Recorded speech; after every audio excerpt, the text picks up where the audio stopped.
नमस्कार, मैं संपूर्ण रावल। आज आपको बीएड द्वितीय वर्ष में हमारा जो पेपर है हिंदी भाषा शिक्षण, इस पेपर में पढ़ाऊंगा। और आज का हमारा प्रकरण रहेगा, जो टॉपिक है प्रकरण है वो है महाविद्यालय में परिचर्चा। तो महाविद्यालय में परिचर्चा किनके माध्यम से की जाती है, परिचर्चा में कौन कौन जो है भागीदार होते हैं और किनके परिप्रेक्षण में परिचर्चा की जाती है, इन तमाम बातों को हम आज जो है जानेंगे। ठीक है, तो परिचर्चा जो है किसी आलोचनात्मक चिंतन के लिए की जाती है, आलोचना के विकास हेतु की जाती है और उनमें जो है एक दूसरे के वाद विवाद के माध्यम से सामूहिक या व्यक्तिगत रूप से अपनी समस्याओं का समाधान करते हैं। तो यह परिचर्चा के अंतर्गत किया जाता है। ठीक है, तो महाविद्यालय में परिचर्चा सबसे पहले जानेंगे कि परिचर्चा के लिए प्रमुख रूप से क्या आवश्यक है। तो परिचर्चा के लिए आवश्यक बातें जानेंगे। परिचर्चा हेतु आवश्यक बातें,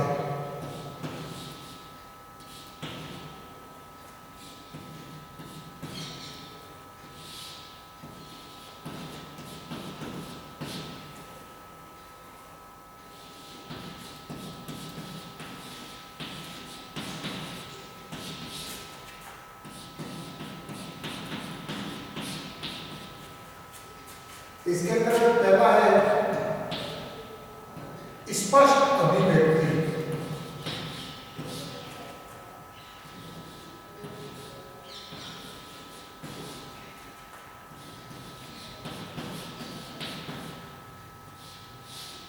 पहला स्पष्ट अभिव्यक्ति,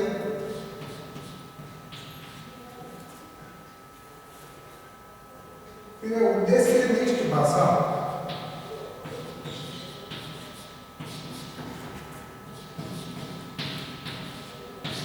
तथा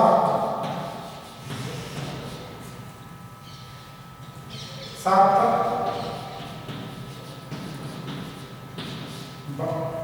भाषा।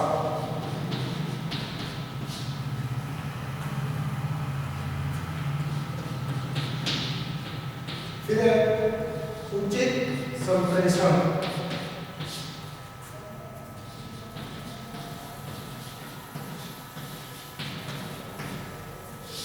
उचित संप्रेषण तीसरी आवश्यक बात है। चौथी है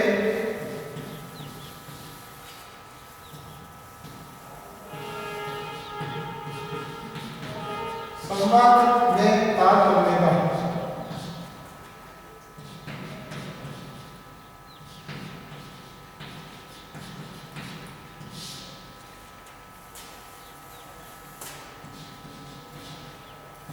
तथ्य का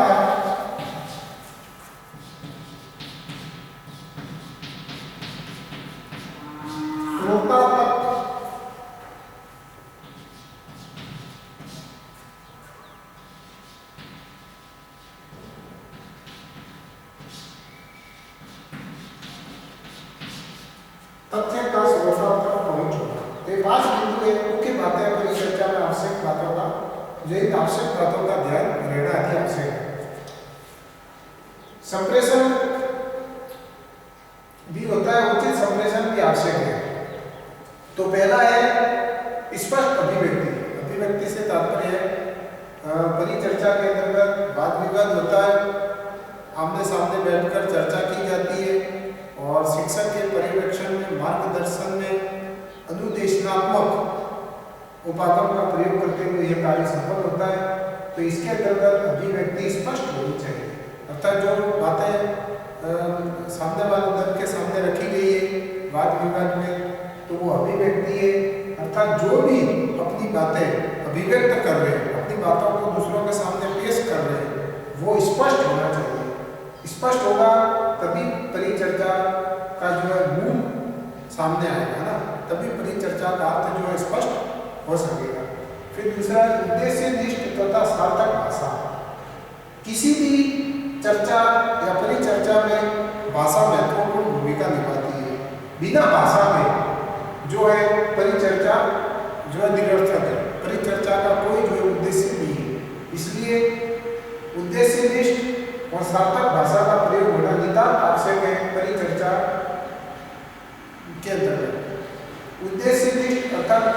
उद्देश्य के तहत कोई बात को रखा गया है और उसका उद्देश्य क्या है, कुछ न कुछ उद्देश्य होना चाहिए। निरुद्देश्य जो है कोई भी तथ्य पेश नहीं करनी चाहिए। और दूसरा सार्थक भाषा। सार्थक भाषा का मतलब है ऐसी भाषा जिसका प्रयोग करते हुए कुछ अर्थ प्रस्तुत किया जा सके, यानी उस भाषा के माध्यम से, अभिव्यक्ति के माध्यम से जो तथ्य है, जो बातें हैं, उनका कोई ना कोई सार्थक अर्थ उसके अंदर में सम्मिलित हो। तो ऐसी जो है भाषा का प्रयोग भी करना चाहिए। भाषा कोई हो सकती है और यहाँ पर खास तौर से हम लोग हिंदी भाषा की चर्चा कर रहे हैं। तो हिंदी भाषा के अंतर्गत व्याकरण भी जो है महत्वपूर्ण भूमिका निभाता है, जिसकी हम अभी आगे चर्चा करेंगे। व्याकरण, हिंदी भाषा में व्याकरण का ज्ञान होना अति आवश्यक है, क्योंकि जैसे शुद्ध शब्दों का प्रयोग करना है, वाक्यांश का प्रयोग करना है, वाक्यांश में परिपथ का ध्यान रखते हुए, वाक्य विन्यास का ध्यान रखते हुए सारी बातों को रखना पड़ता है। ठीक है। फिर है उचित संप्रेषण। संप्रेषण का मतलब है अपनी बात का एक स्थान से दूसरे स्थान पर जाना, अर्थात जो तथ्य है उसका एक स्थान से दूसरे स्थान पर जाना। जो कहने वाला है उसे संप्रेषक बोलते हैं और जो सुनने वाला उसे संप्रेषी कहते हैं। श्रोता भी कहते हैं और वक्ता भी कहते हैं। जो बात को रख रहा है वो वक्ता है और जिसके सामने बात पेश की जा रही है, बातों को पेश किया जा रहा है, वह श्रोता है। तो इस प्रकार से उचित संप्रेषण की आवश्यक है। तथ्यों का एक स्थान से दूसरे स्थान पर स्पष्ट रूप से जाना संप्रेषण कहलाता है। और संप्रेषण के अनेक माध्यम होते हैं।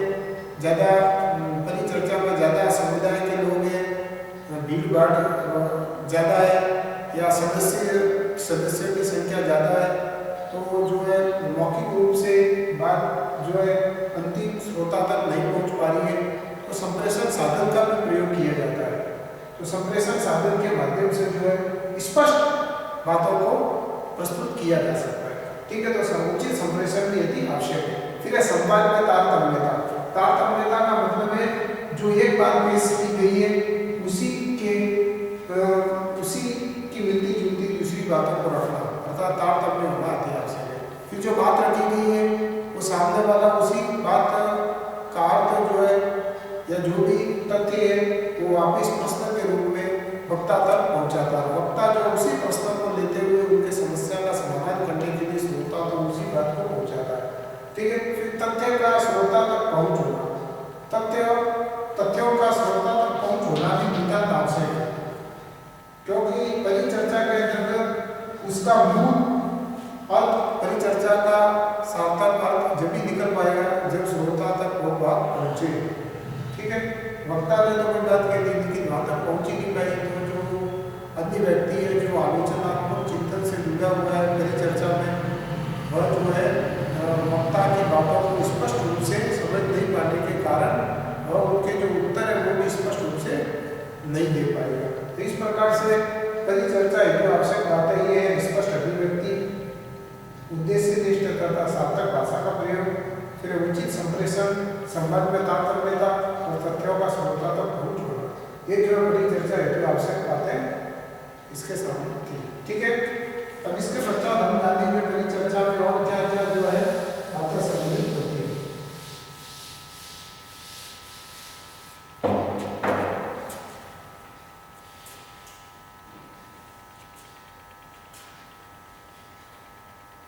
अब है अंतःक्रिया, दूसरा बिंदु है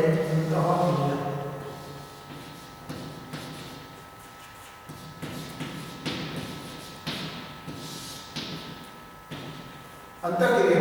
अंतःक्रिया ये है जैसे कोई दो दल है, एक दल और दो दल। अंतःक्रिया का तात्पर्य है एक दल और दल दो, तो एक दल के सदस्यों ने जो बातें कही है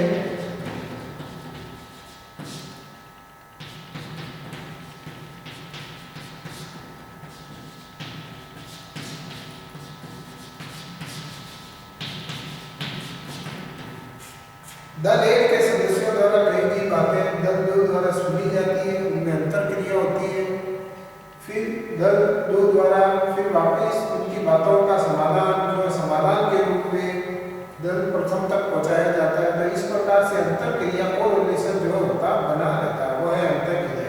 तो अंतर क्रिया का होना भी अति आवश्यक है। बिना अंतर क्रिया के परिचर्चा का जो मूल अर्थ जो वो प्राप्त नहीं हो सकता। महाविद्यालय में मूल अर्थ का प्राप्त होना अति आवश्यक है।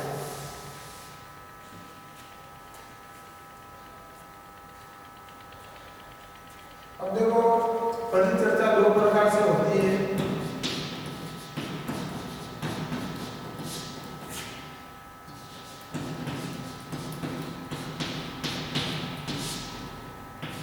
एक तो सामूहिक और एक है व्यक्तिगत।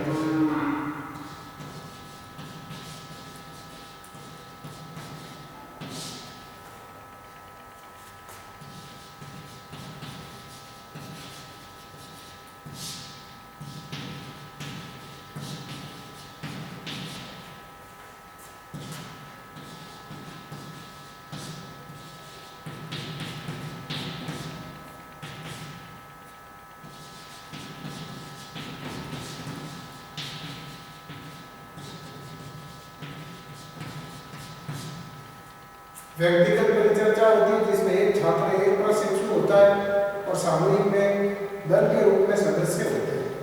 अनेक सदस्य हो सकते हैं और यह जो है किसी समस्या का समाधान करते हैं।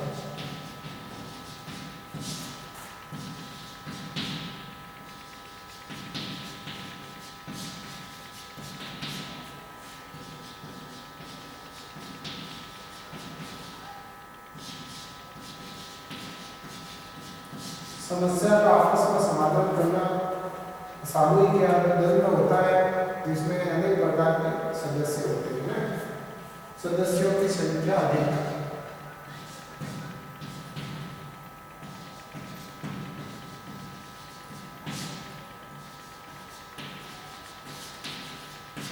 सदस्यों की संख्या अधिक और इसमें सदस्य संख्या एक होता है ना। तो व्यक्तिगत भी होता है और सामूहिक रूप से भी होता है। तो परिचर्चा के अंतर्गत दो प्रकार के प्रशिक्षु सम्मिलित होते हैं। ठीक है, व्यक्तिगत और सामूहिक।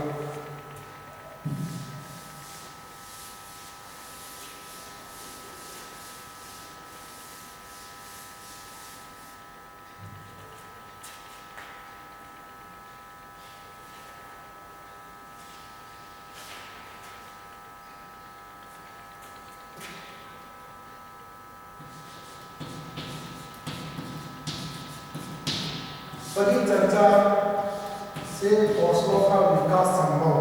तीसरी बात है परिचर्चा से कौशलों का विकास संभव।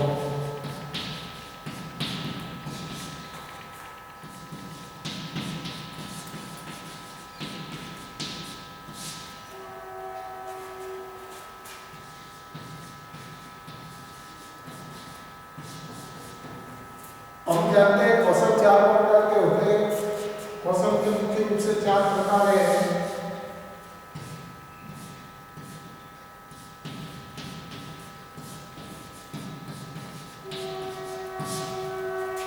पहला है श्रवण,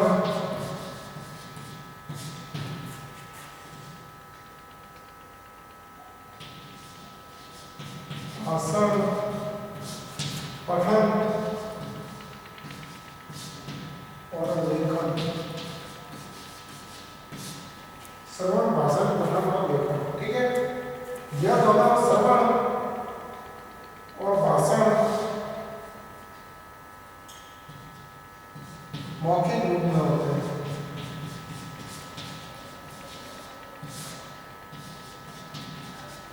और पठन और श्रवण लिखित रूप में होते हैं।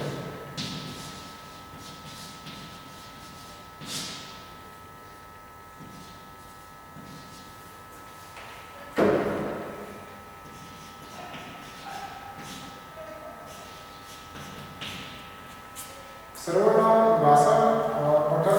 हमने जाना कि परिचर्चा के अंदर जो संप्रेषण होता है, संप्रेषण अभिव्यक्ति के माध्यम से किया जाता है।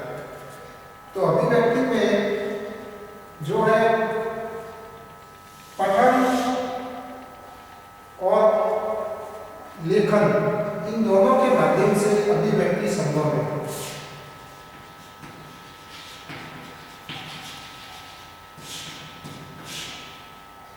भाषण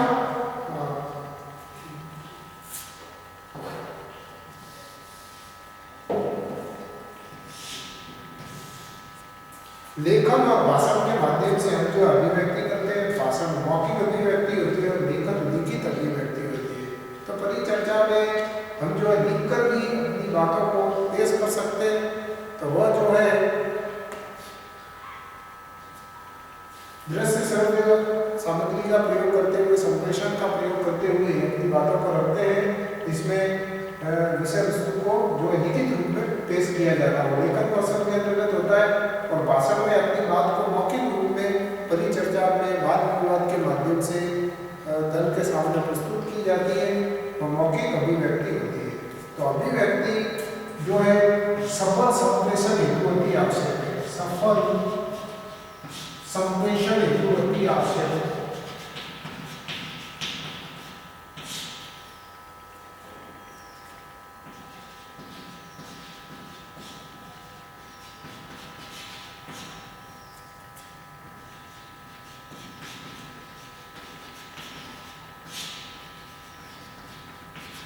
सफल संप्रेषण के लिए अभिव्यक्ति का ज्ञान आवश्यक है। अभिव्यक्ति को भाषण और लेखन के माध्यम से प्रस्तुत कर सकते हैं। अब अभिव्यक्ति हुई तो अभिव्यक्ति में जो श्रवण और पठन है, अर्थात श्रवण और पठन,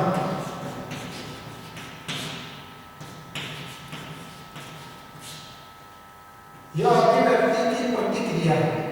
श्रवण और पठन के माध्यम से अभिव्यक्ति की प्रतिक्रिया होती है। अभिव्यक्ति की प्रतिक्रिया जो है श्रवण और पठन कौशल के माध्यम से होती है। तो हम यहाँ यह देख पा रहे हैं कि परिचर्चा में चारों कौशलों का विकास संभव है।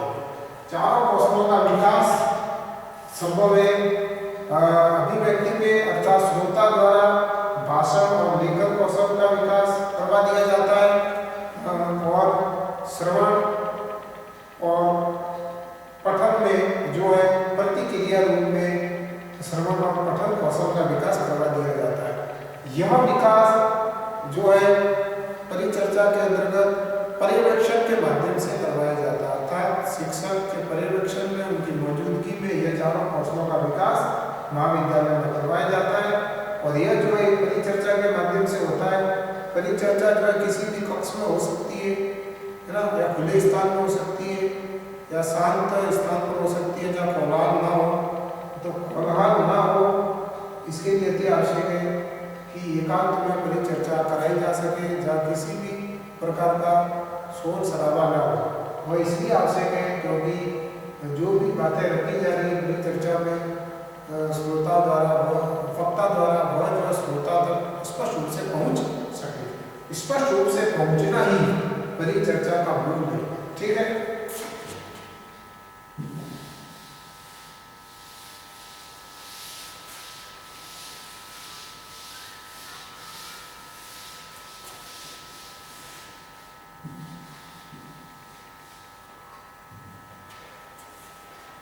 अब हम जानेंगे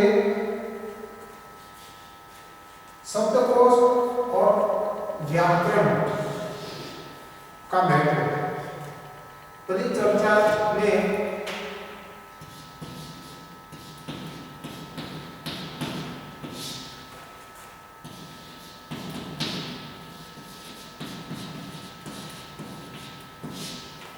व्याकरण तथा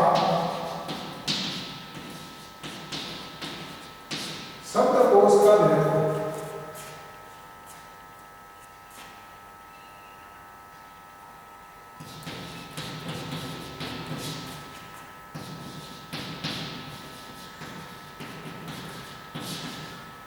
देखो परिचर्चा हो रही है, उसके अंतर्गत व्याकरण का ज्ञान और शब्दकोश का ज्ञान प्रशिक्षुओं को, छात्र अध्यापकों को पहले ही करवा दिया जाता है। तो परिचर्चा होने से तो यह लाभ हुआ कि उन्हें व्याकरण का ज्ञान और शब्दकोश के महत्व का ज्ञान उन्हें हो सका। व्याकरण का ज्ञान क्यों आवश्यक है? ताकि पहली बात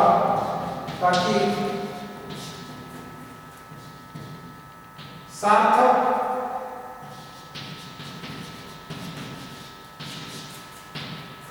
भाषा का प्रयोग करते हुए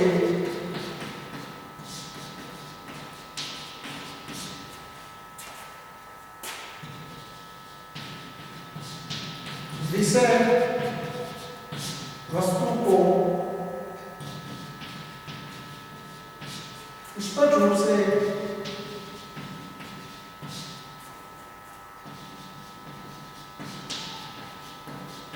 प्रस्तुत किया जा सके।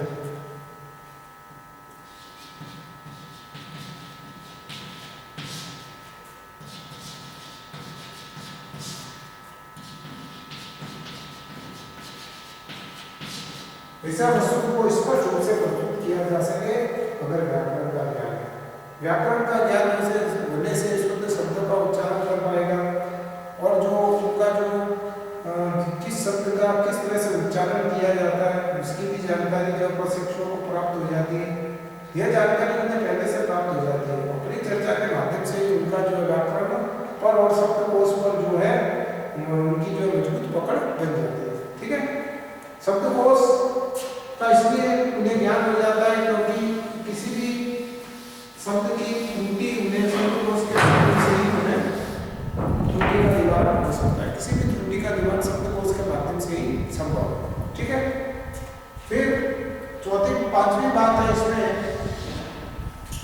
संज्ञानात्मक विकास।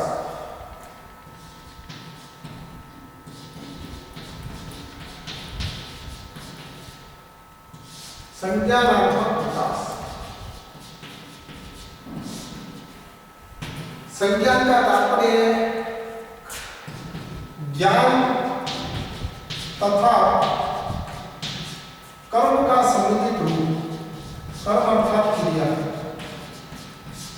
ज्ञान और कर्म का सम्मिलित रूप जो है संज्ञान कहलाता है। चर्चा के अंतर्गत ज्ञानेंद्रियों के माध्यम से अपने ज्ञानेंद्रियों के माध्यम से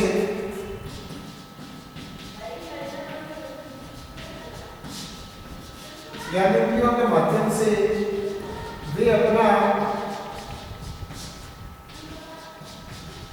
ज्ञान प्राप्त करते हैं। ज्ञानेंद्रियों के माध्यम से उनके द्वारा जो है ज्ञान प्राप्त किया जाता है।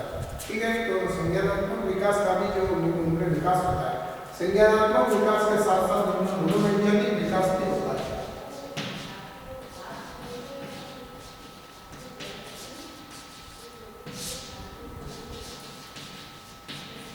उनका जो मनोवैज्ञानिकता का विकास भी होता रहता है परिचर्चा के अंतर्गत। वो ऐसा होता है क्योंकि परिचर्चा में जो है कुछ क्रियात्मक कार्य भी करने पड़ता है, तो क्रियात्मक कार्यों में जो है अपने ज्ञान समझ और कर्म के माध्यम से जो है तमाम प्रकार के परियोजना कार्य करते हैं। उन परियोजना कार्यों के माध्यम से वह जो परिचर्चा में सम्मिलित होते हैं और अपनी समस्या का समाधान करते हैं। तो इस प्रकार से उनमें ज्ञानात्मक विकास और मनोवैज्ञानिक विकास भी जो है वह संभव होता है। तो परिचर्चा के इतने सारे लाभ है जिनको हमने विस्तारित पूर्वक जाना। परियोजना कार्य के अंतर्गत परियोजना कार्य के अंतर्गत व्यक्तिगत तथा सामूहिक रूप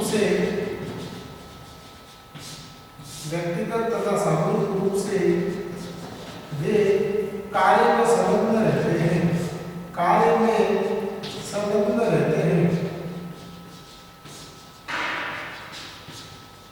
प्रत्येक जो प्रशिक्षु अध्यापक है वो परियोजना कार्य के अंतर्गत व्यक्तिगत रूप से या सामूहिक रूप से कार्य के अंतर्गत संलग्न रहते हैं। इसीलिए हम कह सकते हैं कि उनमें ज्ञानात्मकता का विकास होता है। ज्ञानात्मकता का विकास होना ही संज्ञानात्मक विकास कहलाता है। तो उनमें सूझ और समझ भी विकसित होती है, उनमें ज्ञान भी बढ़ता है, बोध भी बढ़ता है और परियोजना कार्य करते हैं तो उनमें क्रियाकलाप भी जो है सम्मिलित रहता है और क्रिया के माध्यम से भी तमाम प्रकार के सृजन कार्य भी करते हैं। तो इस प्रकार से उनमें सृजनात्मकता का विकास भी होता है। तो छठी बात है कि सृजनात्मकता का विकास संभव है। सृजनात्मकता का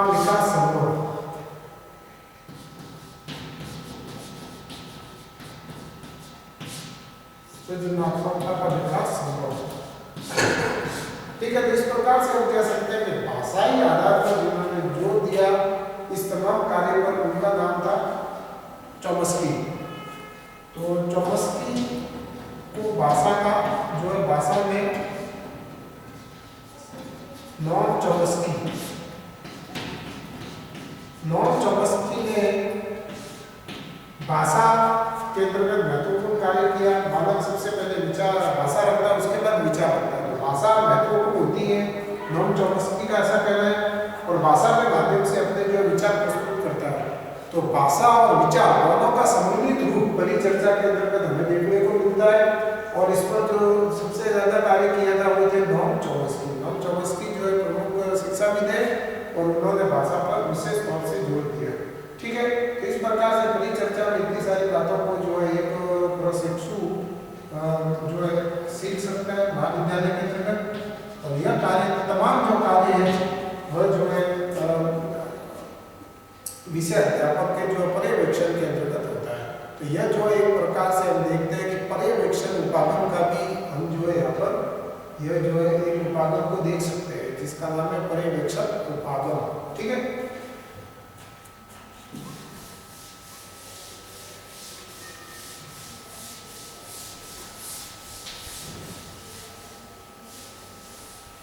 तो इससे संबंधित आज आपके लिए आज का गृह कार्य है।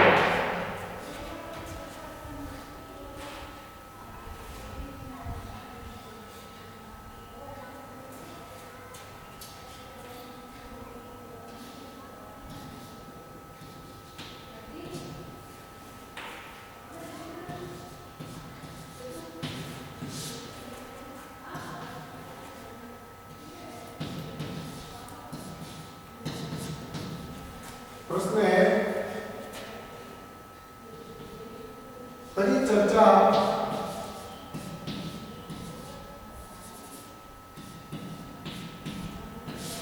से प्रशिक्षु का किन किन क्षेत्रों में विकास संभव है?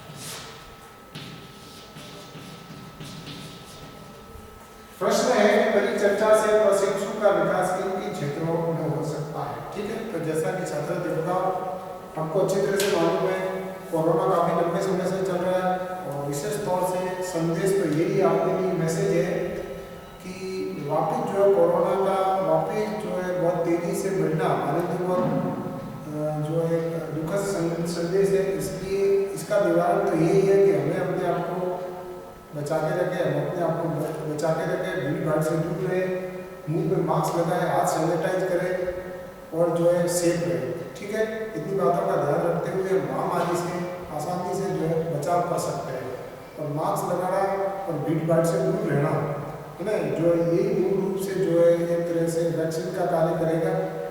ठीक है, धन्यवाद, अपना ध्यान रखें।